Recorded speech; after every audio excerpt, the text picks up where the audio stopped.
Bienvenidos a esta nueva reunión de la procesión de los gatos. Esta noche me acompaña aquí por un lado mío, Elliot, el mapache, y a la distancia está con nosotros Jacqueline.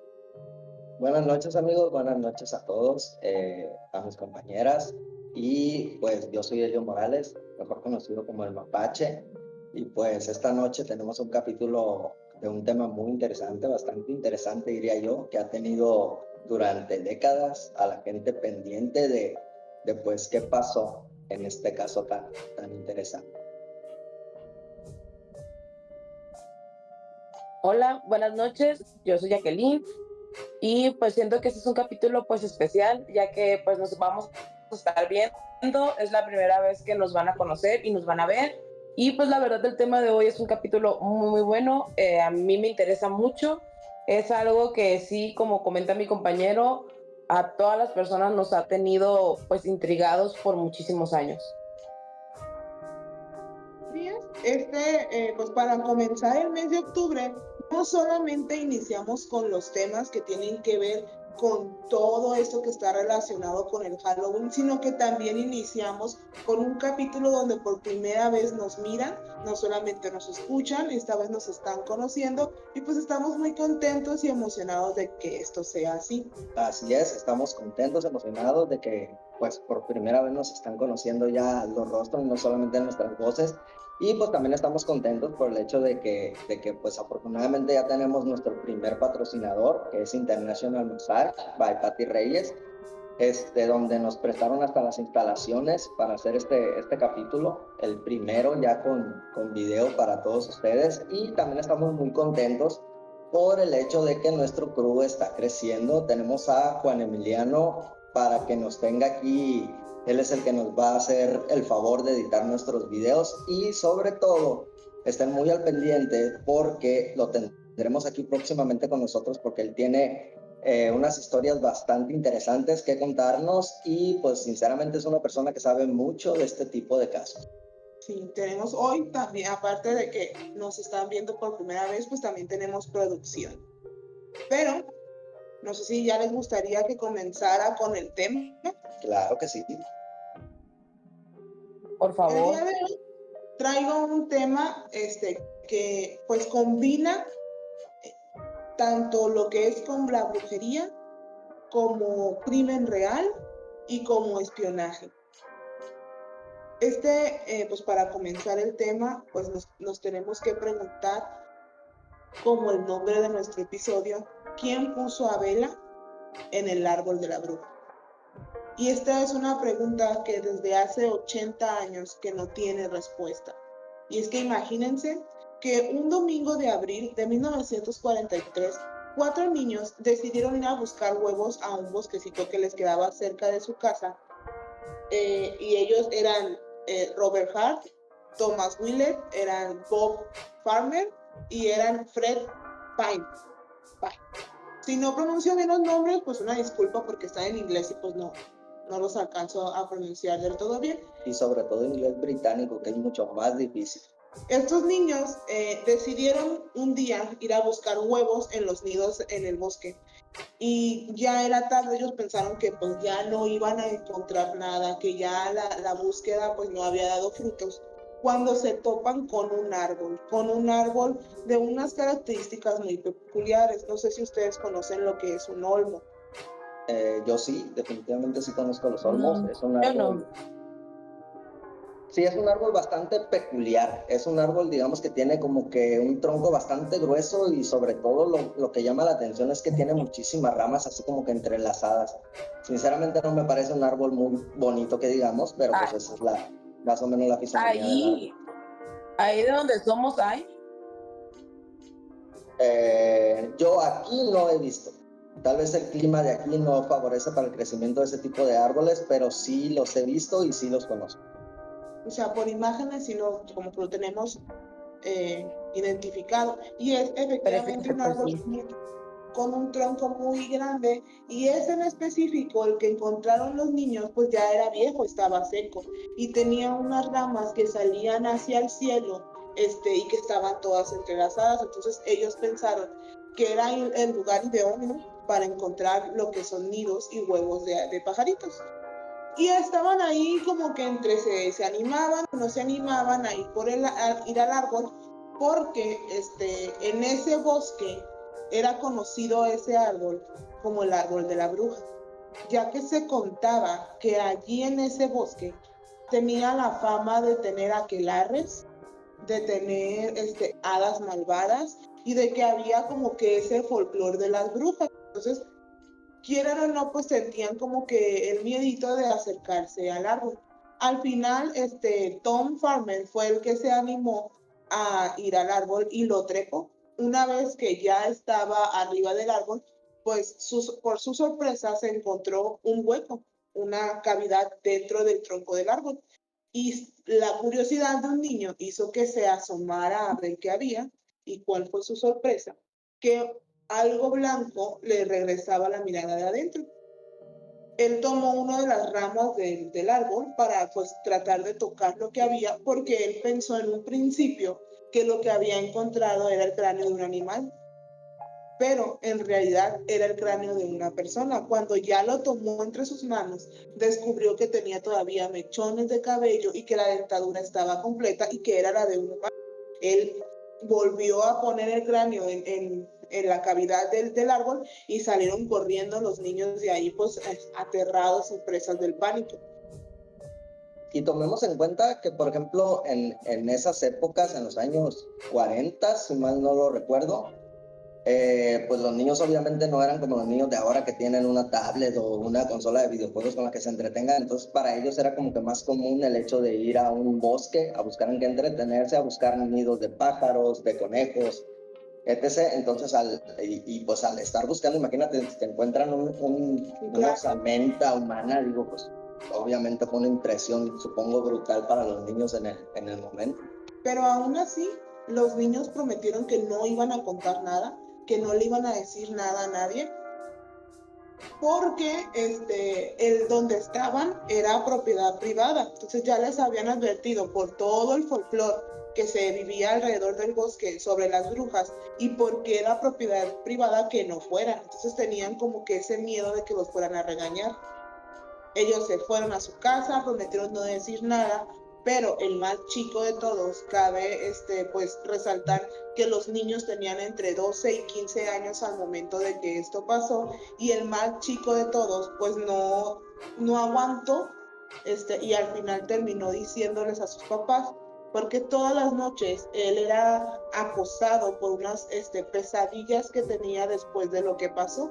Él soñaba que el esqueleto que encontraron volvía a la vida y lo perseguía. Entonces, constantemente, todas las noches, él soñaba con esta situación y despertaba bañado en sudor frío.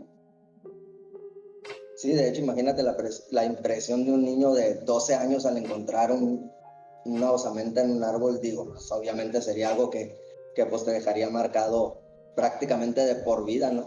Este hecho. Y tomando en cuenta que era el más pequeño, porque creo, si pues mal que no lo manches. recuerdo.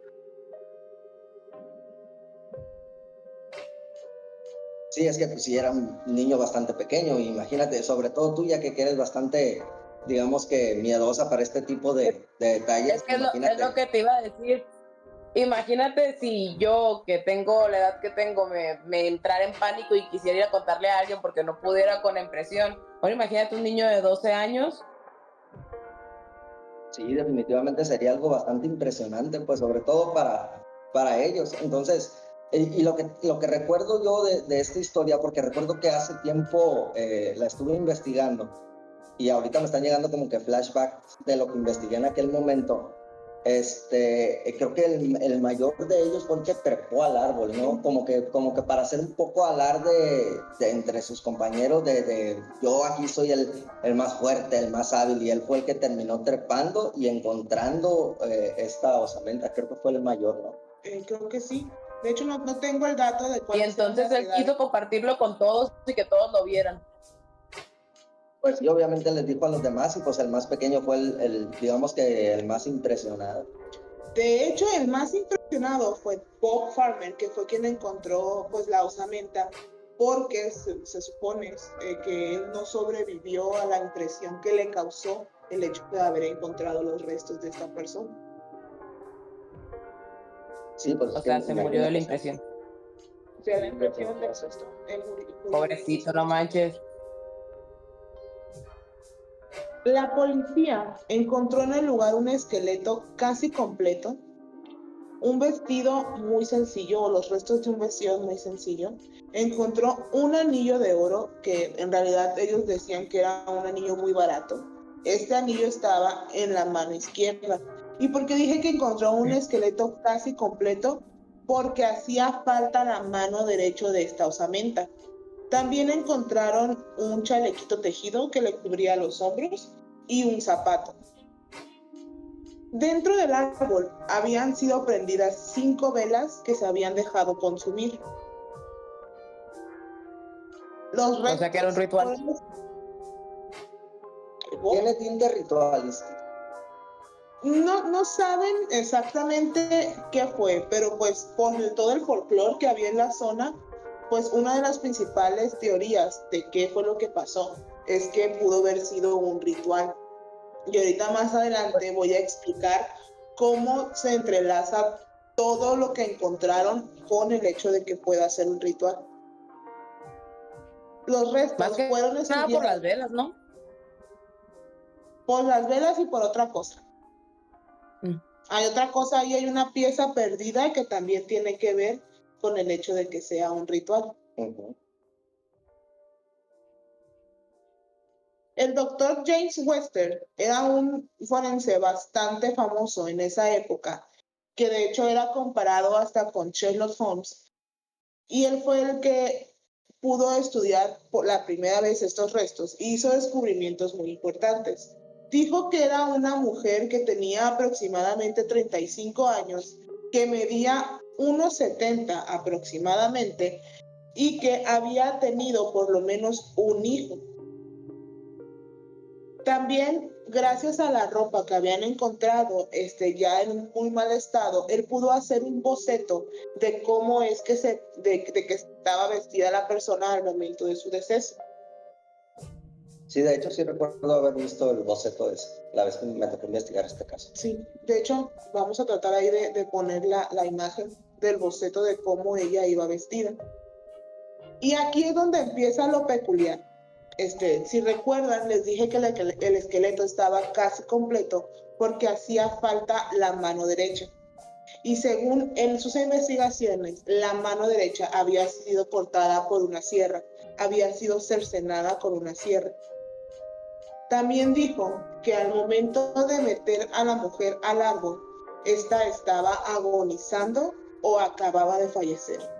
Esto porque hubiera sido muchísimo más difícil ponerla en esa posición en la que estaba, que la metieron primero por los pies, si ya hubieran esperado al rigor mortis. Entonces, ella tenía que ver esto. El cuerpo tenía poquito que estaba en el olmo, o sea, ya tenía mucho, tenía poquito. El cuerpo en el olmo, supuestamente habían pasado 18 meses de que había pasado todo ese suceso.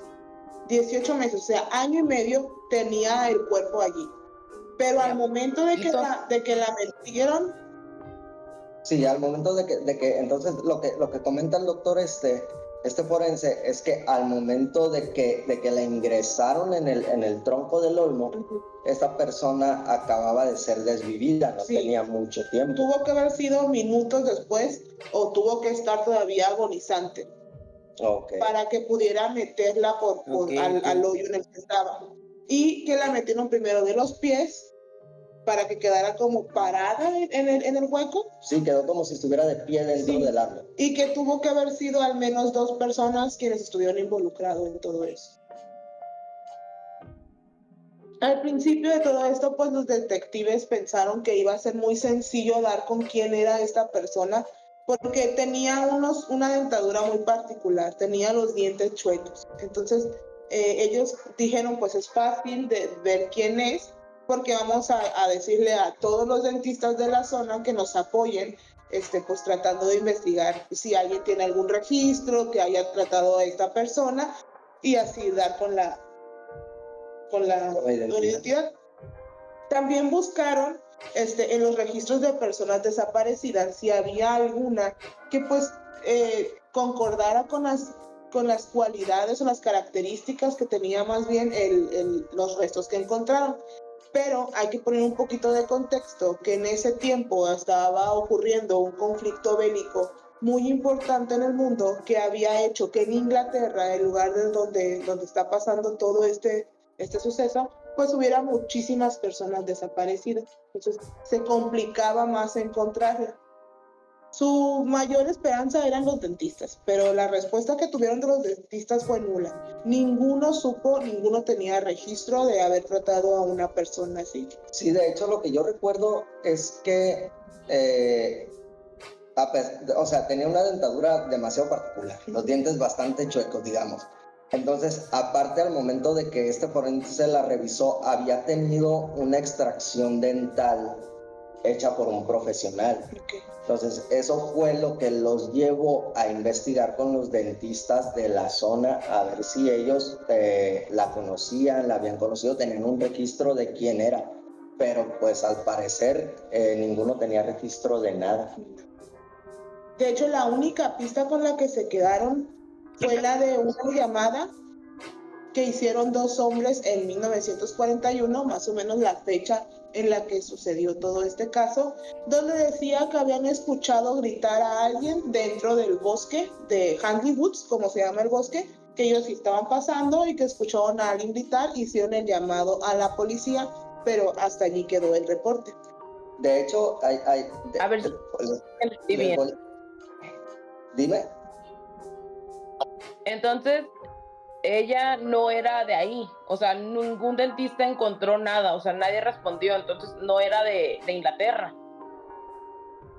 Eso era lo que al parecer, y era lo que indicaban las investigaciones, que ella no era de la zona, digamos. O probablemente sí era de Inglaterra, pero pues mínimamente de la zona de ahí del pueblito. Así es, de ahí no era. Yo tengo un dato ahí muy interesante acerca de la mano. Ya ves que nos acabas de comentar que a esta persona le hacía falta la mano derecha, si mal no lo recuerdo. Ok. Hasta ahorita lo que yo recuerdo acerca de la mano la encontraron, obviamente no junto con esta osamenta ni dentro del árbol. La mano la encontraron 1,5 kilómetros retirado del árbol. Pero esta mano tenía una peculiaridad. En un momento se pensó que los animales, porque en ese bosque recuerdo que había muchos zorros, entonces se pensó que probablemente los zorros se hayan, al momento de querer comer el cadáver, le quitaron la mano y se la llevaron. Pero curiosamente la mano no estaba masticada por ningún animal, sino que tenía, según los datos del forense, estaba la mano cortada como por una sierra, ¿no? Entonces, esto hizo pensar que por las velas encontradas y por la mano, que sí era un ritual de algún tipo de aquelarre o algo así, ¿no? De hecho, hasta allí, hasta donde nos habíamos quedado, el caso estaba estancado. Los policías, los detectives ya no sabían qué más pistas podían tener, porque ya en la época en la que estaban, ellos ya habían hecho el procedimiento que tenían que hacer. Y se pone todo más extraño, se pone todo más raro y se pone todo más hacia un ritual, cuando unos meses después de que pues el caso se había estancado, comenzaron a aparecer por edificios importantes del pueblo unas pintas hechas con gis blanco que decían quién puso a Lubela dentro del horno de la bruja, o que decían la doncella de Hanley sigue esperando. Nunca se descubrió quién hizo estas pintas. Nunca supieron quién fue la persona que escribió esto o por qué le daba el nombre de Lubela o de Vela. Y estas pintas, que era alguien que la conocía, ¿no? Posiblemente tenía que haber sido alguien que supiera quién era ella, quién era su identidad y lo que le pasó. O todo hacía suponer que en realidad esa persona que estaba haciendo las pintas o las personas que las hacían sí la conocían. Posiblemente. De hecho, estas pintas siguieron apareciendo por diferente tiempo y la última vez que se vio una de estas pintas en un obelisco que está ahí en ese poblado fue en el año 2016. O sea que es reciente, O sea, no tiene mucho. Recientemente. De hecho, yo tenía el dato de que en realidad, por ejemplo, en esta época, en los 40, cuando fue lo de el hallazgo, empezaron a aparecer estas pintas, pero cesaron durante mucho tiempo y volvieron a aparecer creo que en los 70, si mal no lo recuerdo. Pero ya con graffiti como tal, ¿no? Ya como que ya con pintura de aerosol, ya no con gis. Ya no con gis. Okay. No sé si con aerosol, pero con gis ya no. Eso sí, ya no. Pero ¿quién quizás era Bella? alguien que estaba siguiendo el tema, ¿no? Pudiera ser. Ahí sí ya pudiera ser porque ya habían pasado, sí, más de 20 años. Pues casi de 30. hecho este pues caso tiene bastante importante en la cultura popular del mundo. Se ha hecho referencia a ella en muchas películas, en muchas canciones, en muchos libros, porque ya pues forma parte de la cultura popular de este caso que nunca se resolvió. Sí, se hizo como que parte del folclore. Sí. Pero vamos a ver si podemos descubrir quién es Bella o quién fue Bella. Y la primera teoría, que ya la comentamos nosotros, se hizo muy popular porque gracias a una profesora de Londres de nombre Margaret Murray, que era encargada de estudiar las ciencias ocultas y estudiar acerca de la brujería y hacer todos este tipo de estudios de paganismo, ella dijo que lo más seguro es que hubiera sido un desvivimiento ritual. ¿Por qué? Porque lo que querían era pues tomar su mano derecha y con esta mano hacer lo que conocían como la mano de la gloria. Y supuestamente una vez que ya tenían esta mano y hacían este ritual, con esta mano iba a permitir que quien la tuviera abriera cualquier candado o cerradura, o hicieras que la persona con la que lo tocaras pues te hiciera el caso de, o sea, iba a hacer todo lo que tú quisieras. Y esto era lo que decía esta profesora.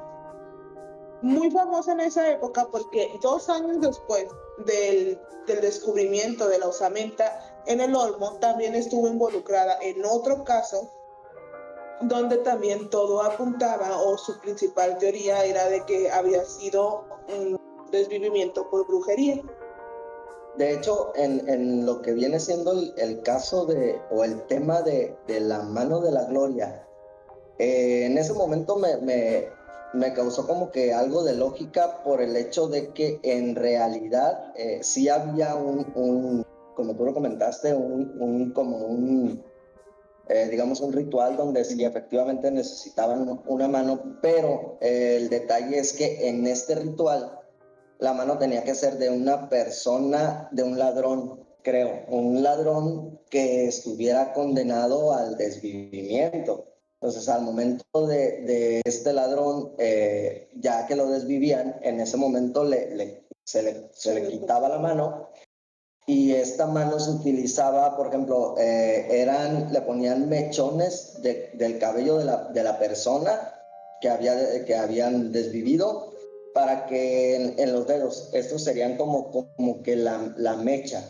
Entonces también se extraía grasa corporal de la persona para que esta sirviera como la parafina, para hacer la mano como si fuera una tipo vela. Como una antorcha. Exactamente, como una antorcha. Entonces esta mano se supone que proveía de una luz en la noche, y que efectivamente lo que tú comentas, que te abría cualquier candado, cualquier puerta, que esto les facilitaba para introducirse a robar a cualquier casa. Y también lo que comentaste de que efectivamente con esta mano podías como que poseer de alguna manera a las personas para que hicieran lo que tú quisieras. Entonces, en ese momento sí como que tenía algo de lógica el hecho de que la mano, y sobre todo que fuera la mano derecha, que estuviera separada de lo que era la osamenta. Y de hecho, cobra más fuerza esa teoría porque en ese tiempo, en ese lugar, había muchos gitanos nómadas que pasaban por ahí, duraban unos cuantos días y luego se iban. Entonces, las personas empezaron a creer que pues todo cuadraba porque decían posiblemente haya sido una persona que fue juzgada y condenada por las leyes de los gitanos y pues ella recibió su castigo. Una vez que recibió su castigo, pues alguien quiso aprovechar y poder agarrar la mano para poder hacer lo que es la mano de Gloria, y por eso estaban las velas, por eso estaba separada y todo como que empezó a cuadrar a que era algo ritual. Claro que eso era ¿Y si era nomás para despistar? Bueno, es que tal vez pudiera ser esa otra teoría, que también pudiera ser para despistar, tomando en cuenta que en aquel tiempo estaba como que muy de moda. Porque está muy raro, ¿no? Que le hayan cortado la mano. No sé si en lo de la mano de la Gloria tiene que ser necesariamente la mano derecha la que le corten, pero está muy raro, ¿no? Está muy extraño que le cortaran la mano, pero la mano realmente apareció. Entonces, no sé si en ese tipo de ritual se necesite la mano, o sea, se las necesiten llevar para hacer las cosas. O sea, la mano estaba ahí porque la encontraron, ¿no?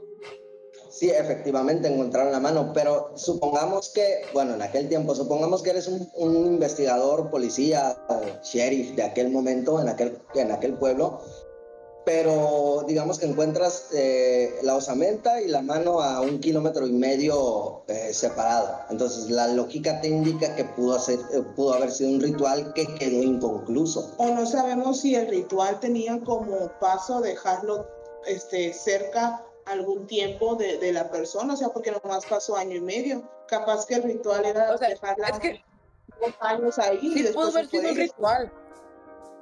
Sí pudo haber sido un ritual, pero lo que no me cuadra es si en esa clase de ritual, o sea, me imagino que te tienes que llevar la mano, ¿no? Porque ¿cómo va a abrir cómo va a abrir una puerta? Se supone que la tienes que apuntar a lo que ustedes están comentando.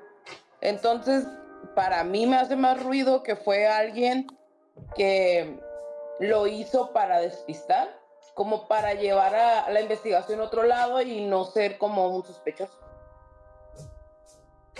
Tiene bastante lógica, pero creo que ya viene la parte esa que tú estás comentando, y creo que vamos a ver.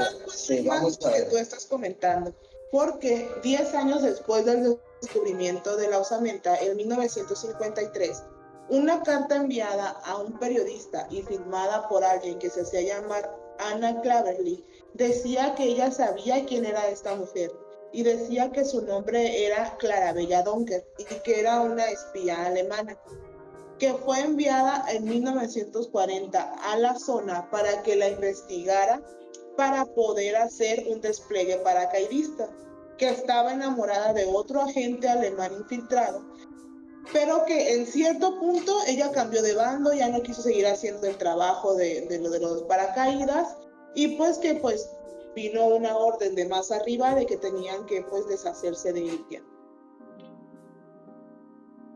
Supuestamente, según esta carta y lo que decía Anna Claverly, eso fue lo que pasó. Ella era Bella, era Clarabella Donker y era una espía alemana. Pero, paulatinamente se supo quién era o cuál era la verdadera identidad de Anna. En realidad se llamaba Una Mossop y ella era holandesa y decía que su primo Jack era quien había acabado con la vida de Clarabella, y que la había puesto en el árbol. Él, pues había sido un soldado y que había estado involucrado con espionaje, pero en realidad nunca vamos a saber si lo que decía Una era realmente cierto, porque pues Jack Mossop ya había, pues había pasado a mejor vida desde el término del conflicto bélico. Pero yo tengo una duda. Lo de Bella, ¿en qué año fue? En 1943. Pero el conflicto ya ya había acabado el conflicto, ¿no? Ya tenía varios años que había acabado. No, Pero comentaste que tenías una... Por eso, pero comentaron que solamente tenía 1 año y medio y el conflicto que yo, o sea, que creo que sé cuál es, terminó mucho antes de los 40. O sea, no mucho antes, pero sí antes de los 40. Entonces, ahí ya no me surge la teoría de que haya sido él. Sí, de hecho sí tiene coherencia lo que tú estás comentando, ¿eh? No lo había pensado. O sea, ahí ya no me hace ruido, pues, no me conecta, De hecho, porque si él falleció en el conflicto, el final del conflicto bélico del que estamos hablando, en el que está situado el tiempo histórico de este caso, terminó el 2 de septiembre de 1945.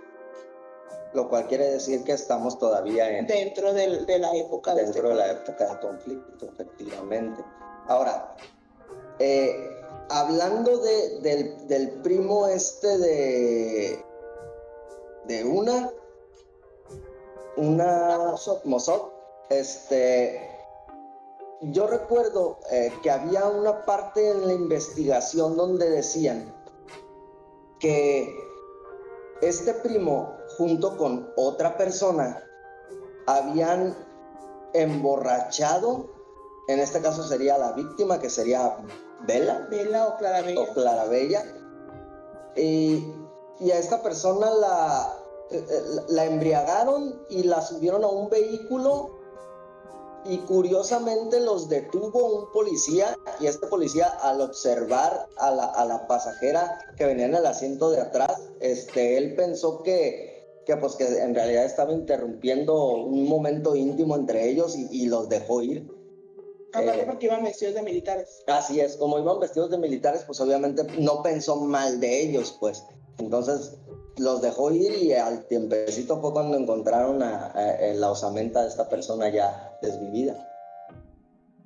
Y pues hasta ahí, como les comentaba, pues realmente no se podía saber si lo que decía esta persona era realmente cierto o no, pero en 1941 habían atrapado a un agente alemán infiltrado que él, cuando lo interrogaron y pues trataron de sacarle más información de que si había otros agentes aquí en esa zona, pues él dijo acerca de un agente, una mujer que era holandesa, que se hacía pasar por una inmigrante que había llegado en un circo y que tenía las características físicas muy parecidas a la descripción que había dado y a los restos que tenía. Decían que era una mujer que tenía el cabello rubio y que tenía los dientes chuecos. Entonces, también es demasiada coincidencia que dos personas que no estuvieron en el mismo tiempo, pues den la misma descripción. Oye, ¿y si una era lesbiana? También.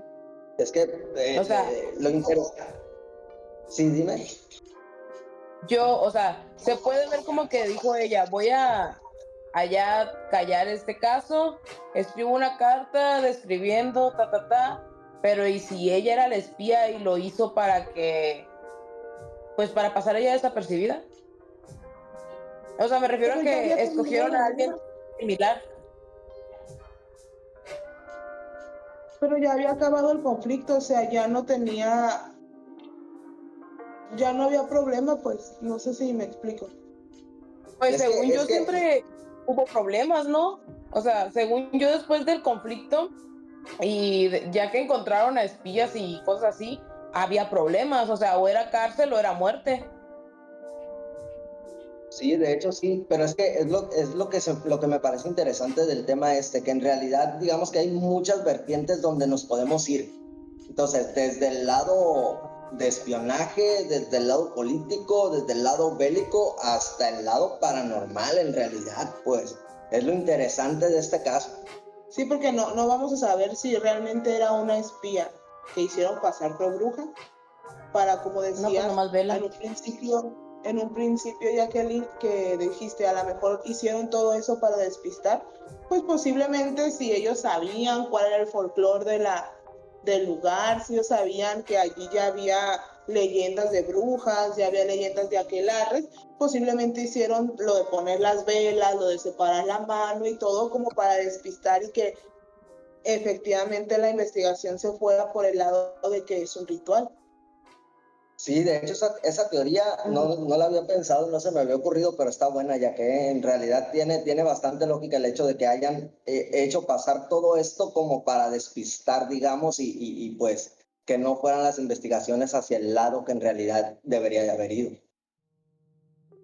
Sí, pues, o sea, tengo entendido que todavía hay muchas personas de ese conflicto que huyeron, o sea, que ya fallecieron, pues, pero tienen poquito que fallecieron y siempre vivieron escondiéndose. Entonces, ¿qué te hace creer que estando tan cerca del final del conflicto no lo hicieron de ese modo? Porque tú dijiste que encontraron el cuerpo en el 43, entonces fue dentro del conflicto. Entonces lo hicieron como para decir, no, pues ya falleció en ese momento, ¿no? Sí, como para cerrar cabos y ya decir, ya no pasó nada y eso fue lo que pasó. Y yo no tuve nada que ver, Sí. fue mi primo el que Sí. ya también hace mucho que no está con nosotros. Y a ver, pregúntale al primo. No se puede. De hecho, tengo entendido que los restos de Vela desaparecieron, ¿no? Sí, de hecho, lo que les iba a comentar por último es que realmente nunca vamos a saber a ciencia cierta quién fue Vela, porque en 2009, cuando la tecnología ya había avanzado y ya había pues la posibilidad de hacer pruebas de ADN y de buscar un poquito más, con más ciencia quién era esta persona, fueron a pues los restos y al momento de abrir donde estaban, descubrieron que ya no estaban allí, que habían desaparecido. Ya se los robaron. Y cuando preguntan y cuando preguntan y cuando buscan, nadie sabe dónde quedan. Sí, de hecho, es lo que te digo, o sea, eso es lo que me parece interesante del caso. Inclusive hasta la época actual, no manches, hasta desaparecieron los restos por arte de magia. Entonces, posiblemente... Ahí sí se puede decir como que quizás fue un ritual, ¿no? Yo creo Alguien que pensó que había sido... Yo creo que más bien es político, no sé si me explico, o sea, a lo mejor ella sí tenía algo que ver con estos alemanes. Sí, con el espionaje como tal. Y no quisieron que el mundo supiera porque posiblemente estaba gente poderosa involucrada. No sé si les comenté, pero o recuerdan que el bosque donde estaba el olmo era propiedad privada. Pertenecía a Lord Cobham. Entonces no sabemos si había gente importante pues involucrada en una teoría. Comentaron que eran 2 personas las que habían pues hecho a Bella pasar a mejor vida. Y si una de esas personas fue el dueño del bosque, porque pues para tener un bosque tienes que tener dinero o poder. Ahí te va otra teoría. ¿Qué tal si estas 2 personas que metieron a Bella en el olmo conocían al dueño del bosque y por ser un lord, una persona de poder, entonces dijeron, pues sabes qué, pues somos conocidos de él, lo conocemos y le decimos que nos ayude y que nos haga el favor de no decir absolutamente nada? Y pues pensando que nunca se iba a descubrir esta osamenta y pues, oh sorpresa, que 18 meses después unos niños curiosos que entraron a un bosque que tenían prohibido porque era propiedad privada, descubrieron estos ahí. Sí. Tiene sentido, es que creo que son muchas teorías, la verdad, que uno puede imaginar, pero pues nunca vamos a saber qué pasó, más que la única que sabe es Bella y pues para que nos diga, pues no va. Aunque tengamos fe de que tal vez algún descendiente, recuerden que el forense Porque dijeron que tenía hijos. haya sido al menos un hijo. O un descendiente de la persona que lo hizo. También. Sí, también pudiera ser. De hecho, pues, o sea, este caso sí, de hecho vuela la cabeza el hecho de estar pensando en qué pudo haber pasado con... Sí, la duda es, ¿era una bruja? ¿O era una espía que hicieron pasar por bruja? ¿O era una bruja espía? O una espía bruja. ¿O una espía bruja? Nunca lo sabremos. Nunca vamos a ver qué era realmente. Pero pues el tema estuvo bastante bueno, la verdad me gustó bastante. Es el primero de los programas que tenemos, que es digamos que el primero que tomamos de crimen real, ¿no? Sí, también. Y pues la verdad estuvo muy bueno porque tiene un poquito de todo, de espionaje paranormal, o sea, solamente falta ovnis a este tema. Sí, definitivamente, no lo había pensado, pero sí, en realidad solamente le faltaron ovnis. Fenómeno no Capaz los ovnis la pusieron ahí. Ya bien loca la teoría, ¿verdad? Sí, ya con nuestros gorritos de aluminio en la cabeza. Y pues este fue el primer episodio de los 4 que tenemos preparados para el mes de octubre, ahora con la Spooky Season. Y nada más me queda pues recordarles que por favor denle like a nuestro video, compártanlo, suscríbanse, y pues despídanse, chicos. Pues yo soy Elio Morales, mejor conocido como El Mapache. Este programa estuvo muy bueno, me está empezando a doler la cabeza de tanto pensar, así que vámonos a descansar y nos vemos el próximo juevesito. Bye, yo soy Jacqueline, nos vemos el próximo jueves. La verdad estuvo muy interesante el tema, chicos. Me gustaría más de este tipo de temas y no sé si a nuestros escuchas les guste. Espero y que les haya gustado, y si les gustó, que nos dejen en los comentarios qué tema les gustaría que abordáramos. Yo soy Isis Sorona y les recuerdo que nos pueden seguir en todas las redes sociales como La Procesión de los Gatos. También nos encuentran en Spotify y por hoy la reunión ha terminado.